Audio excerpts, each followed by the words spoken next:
ಇನ್ನು ಬೆಂಗಳೂರು ವಿವಿ ಜ್ಞಾನಜ್ಯೋತಿ ಸಭಾಂಗಣದಲ್ಲಿ ನಿನ್ನೆ ಕೆಪಿಟಿಸಿಎಲ್ 57ನೇ ಸಂಸ್ಥಾಪನಾ ದಿನಾಚರಣೆ ಕಾರ್ಯಕ್ರಮವನ್ನು ಹಮ್ಮಿಕೊಳ್ಳಲಾಗಿತ್ತು. ಸಮಾರಂಭದಲ್ಲಿ ಸಿಎಂ ಡಿಕೆ ಶಿವಕುಮಾರ್, ಇಂಧನ ಸಚಿವ ಕೆಜೆ ಜಾರ್ಜ್ ಸೇರಿ ಹಲವು ಗಣ್ಯರು ಪಾಲ್ಗೊಂಡಿದ್ದರು. ಕಾರ್ಯಕ್ರಮ ಉದ್ದೇಶಿಸಿ ಮಾತನಾಡಿದಂತಹ ಸಿಎಂ ಡಿಕೆ, ಇಂಧನ ಸಚಿವರಾಗಿದ್ದಾಗ ತಾವು ಮಾಡಿದ ಸೇವೆಗಳನ್ನು ಮೆಲುಕು ಹಾಕಿದ್ರು.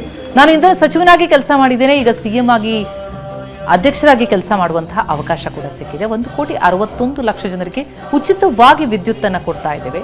ಲೈನ್ಮೆನ್ಗಳನ್ನ ಪವರ್ ಮನ್ ಅಂತ ಕರೆದಿದ್ದು ನಾನೇ. ಇಂಧನ ಇಲಾಖೆ ಯಾಕೆ ತಗೊಂಡೆ ಅಂತ ಅಂದಿದ್ರು.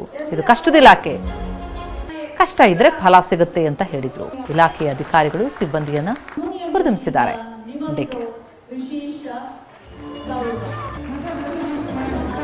94 ಜನ ಮಕ್ಕಳು 90% ಹೆಚ್ಚಿಗೆ ಪಾಠ ಮಾಡಿದ್ದಾರೆ. 8 ಜನ ಇಂಜಿನಿಯರ್ಗಳು 25 ವರ್ಷ ಸಾಧನೆ ಮಾಡಿದ್ದಾರೆ. 16 ಜನ ಬೆಸ್ಟ್ ಇಂಜಿನಿಯರ್, ಬೆಸ್ಟ್ ಉತ್ತಮ ಸಿಬ್ಬಂದಿ ಅಂತೇಳಿ ಪ್ರಶಸ್ತಿ ಮುಖ್ಯಮಂತ್ರಿ ಮತ್ತು ಇಂದಿನ ಸಚಿವರು ಇಬ್ಬರು